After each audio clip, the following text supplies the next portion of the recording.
తెలుగుదేశం ప్రభుత్వంలో కమ్మ వాళ్ళకే అన్ని పదవులు ఇస్తున్నారని చెప్పి విజయసాయిరెడ్డి వాపోతున్నాడు. టీటీడీలో కీలక పదవుల్లో అందరూ కమ్మ వాళ్ళనే టీడీపీ అపాయింట్ చేసింది అని చెప్పి ఆయన ఆరోపించాడు. ఇప్పటిదాకా అయితే జాయింట్ ఎగ్జిక్యూటివ్ ఆఫీసర్గా అపాయింట్ అయిన వెంకయ్య చౌదరి అనే ఐఆర్ఎస్ అధికారి మాత్రమే కమ్మ. టీటీడీ ఎగ్జిక్యూటివ్ ఆఫీసర్గా బీసీ వర్గానికి చెందిన ఐఏఎస్ ఆఫీసర్ శ్యామలరావుని ఈ మధ్యనే చంద్రబాబు నాయుడు ప్రభుత్వం నియమించింది. ఇక టీటీడీ ట్రస్ట్ బోర్డు చైర్మన్ పదవిలో చంద్రబాబు నాయుడు ఇంకా ఎవరిని ఎంపిక చేయాల.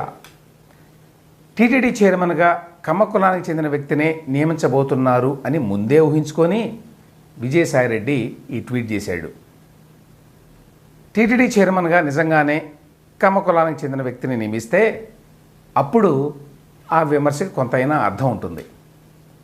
మరి విజయసాయికి ముందే అంత తొందర ఎందుకు అర్థం కాల.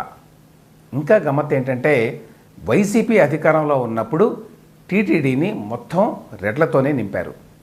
టీటీడీ చైర్మన్గా వైవి సుబ్బారెడ్డి, భూమన కరుణాకర్ రెడ్డి 5 ఏళ్లు చెరిసగం పంచుకున్నారు. ఇక టీటీడీ ఎగ్జిక్యూటివ్ ఆఫీసర్గా ధర్మారెడ్డి గారే ఉన్నారు చాలా కాలం పాటు. అంటే విజయసాయిరెడ్డి పార్టీయే టీటీడీని పూర్తిగా సొంత కులం వాళ్ళతో నింపేసింది. చంద్రబాబు నాయుడు ఇంతవరకు టీటీడీ ఎగ్జిక్యూటివ్ చైర్మన్ పదవిని కమ్మ వాళ్ళకి ఇవ్వలేదు. ఒకవేళ ఇప్పుడు ఇస్తే విమర్శించే హక్కు ఇతర పార్టీలకి కులాలకి ఉండవచ్చేమో కానీ విజయసాయిరెడ్డి పార్టీకి ఆయన కులానికి పిసరంత కూడా లేదు. ఢిల్లీలో ఏపీ ప్రతినిధిగా కూడా కమ్మ వాళ్ళకే చంద్రబాబు నాయుడు ఇవ్వబోతున్నాడు, ఇతర కులాలకి ఈ పదవులు పొందే హక్కు లేదా అని విజయసాయిరెడ్డి ఆవేదన చెందుతున్నాడు. నాలుక తాటి మట్ట అనే మాట విజయసాయిరెడ్డికి కరెక్ట్గా సరిపోతుంది.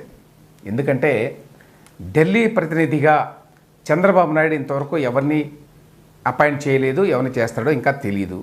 కానీ అపాయింట్ చేయకముందే ఈ విమర్శలు చేసేటువంటి విజయసాయిరెడ్డికి తాను 5 ఏళ్ల పాటు ఏపీ ఢిల్లీ ప్రతినిధిగా క్యాబినెట్ ర్యాంక్ తోటి పదవిని ఎంజాయ్ చేసినటువంటి విషయం గుర్తుండదా అని చెప్పి ఆశ్చర్యపోవాలి.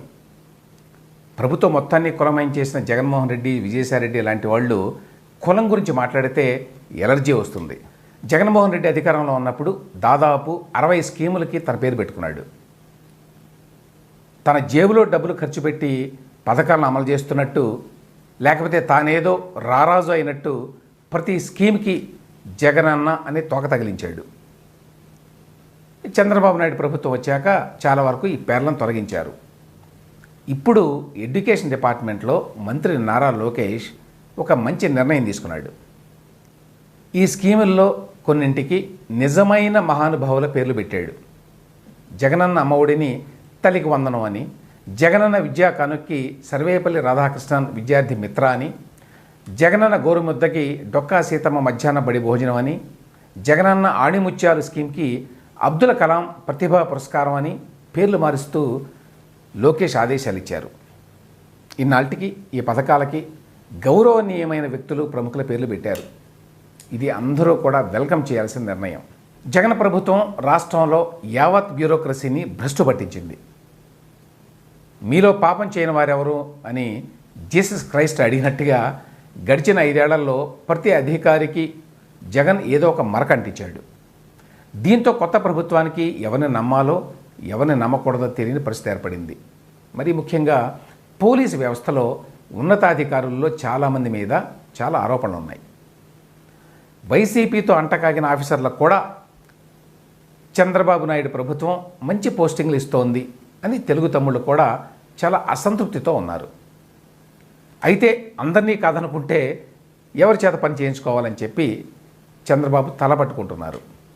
ఈ నేపథ్యంలో రాష్ట్రానికి కొత్త ఆఫీసర్లు కావాలని చెప్పి కేంద్రాన్ని చంద్రబాబు నాయుడు కోరారు. ఆయన కోరికను మన్నించి ఏపీలో ఐపీఎస్ కేడర్ స్ట్రెంగ్త్ని కేంద్రం పెంచింది.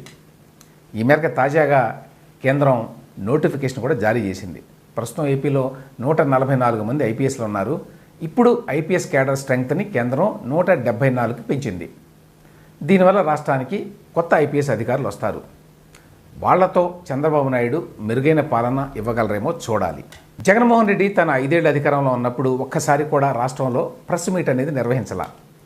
ఇప్పుడు అధికారంలో లేడు కాబట్టి తనకి అవసరం కాబట్టి తాడేపల్లిలో ఎట్టకేలకి ఒక ప్రెస్ మీట్ పెట్టాడు. ఈ ప్రెస్ మీట్కి చెప్పిన వాళ్లే రావాలి అని చెప్పి ఒక కండిషన్ పెట్టాడు. అందులో సహజంగానే ఈనాడు, ఆంధ్రజ్యోతి, TV5, ABN ఈ వీళ్ళ విలేకరులు ఎవరిని కూడా రావద్దు అని చెప్పారు.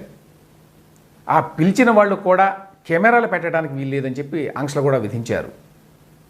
సాక్షి ఇచ్చేటువంటి కెమెరా ఫీడ్నే అందరూ తీసుకోవాలి. ఇదంతా ఎందుకంటే జగన్ ఏమైనా తప్పులు మాట్లాడితే వాటిని ఎడిట్ చేసి ఇచ్చేందుకు వీలుగా అని చెప్పి అనుకోవాలి మనం. అది పక్కన పెడితే ఈ ప్రెస్ మీట్లో ఇంకొక తమాషా జరిగింది.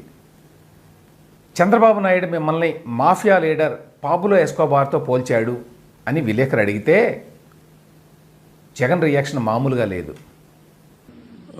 Sir, one question. Chandrababu Naidu has compared you to Pablo Escobar. So what's your? I didn't get your point. Could you repeat it?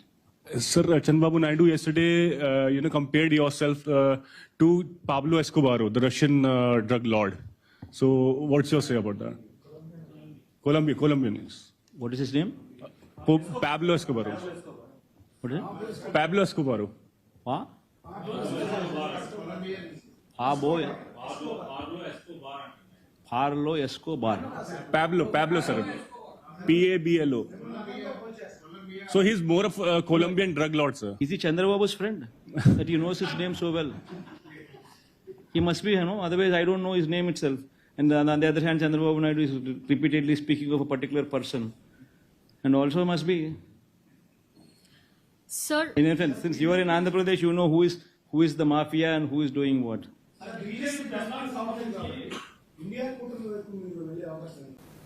ఆయనలో ఇంత నటుడున్నాడా అని ఆశ్చర్యపోవాలి.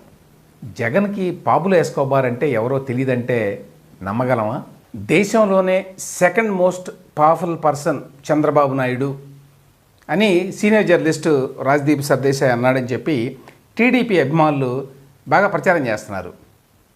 అయితే ఆయన చెప్పిన సందర్భాన్ని, ఆయన చెప్పిన మిగతా విషయాల్ని చాలామంది పట్టించుకున్నట్టు లేదు.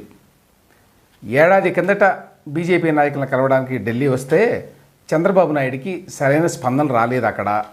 ఇవాళ ఆయన మీద ఆధారపడి ప్రభుత్వం ఏర్పడింది కాబట్టి చంద్రబాబుకి ప్రాముఖ్యం పెరిగింది అని చెప్పి రాజ్దీప్ చెప్పాడు ఈ వీడియోలో. ఆ రకంగా ఇవాళ నరేంద్ర మోడీ తర్వాత Chandrababu second most powerful person in the country అని చెప్పి అన్నాడు. గతంలో చంద్రబాబు అంటే మోడీకి ఏమాత్రం ఇష్టం లేదు అని కూడా చెప్పాడు. 2002లో గుజరాత్ అల్లర్ల సందర్భంగా సీఎంగా ఉన్న మోడీ రిజైన్ చేస్తే బాగుంటుంది అని చెప్పి ప్రధాని వాజ్పేయి మీద చంద్రబాబు నాయుడు ఒత్తిడి తీసుకొచ్చాడు. ఆ విషయాన్ని మోడీ ఇప్పటికీ కూడా మనసులో పెట్టుకున్నాడు. ఆ కారణం చేత 2014-19 మధ్యకాలంలో పొత్తున్నప్పటికీ చంద్రబాబుకి మోడీ సహకరించలేదు అనేది రాజ్దీప్ కథనం. ఇప్పుడు తప్పనిసరి పరిస్థితుల్లో చంద్రబాబుకి మోడీ మర్యాద ఇస్తున్నాడు. ఈ విధంగా కనీసం మరో 2 సంవత్సరాల పాటు జాగ్రత్తగా ఉంటాడు, లేకపోతే ప్రభుత్వాన్ని కాపాడుకోవడం కష్టం అని చెప్పి మోడీ కూడా తెలుసు అని చెప్పాడు రాజ్దీప్. చంద్రబాబు మాత్రం తనకు వచ్చిన అవకాశాన్ని ఉపయోగించుకొని ఏపీకి నిధులు తెచ్చుకోవాలని మాత్రమే ప్రయత్నిస్తున్నాడు. కేంద్రంలో అధికారం కావాలనే ఆలోచన ఆయనకి లేదు. అందుకనే కేంద్ర మంత్రివర్గంలో ఏ పదవులు ఇచ్చినా కూడా తీసుకున్నాడు, ఫలానాది కావాలి అని అడగకుండా అని కూడా చెప్పాడు. ఈ నేపథ్యంలో సెకండ్ మోస్ట్ పవర్ఫుల్ పర్సన్ అని చెప్పి అన్నాడు. ప్రస్తుతానికి ఆధారపడి ఉన్నాడు కాబట్టి మోడీ గారు చంద్రబాబు మీద. దాన్ని కొంత అతిశయోక్తిగా చూడాలే కానీ నిజమని భ్రమపడకూడదు.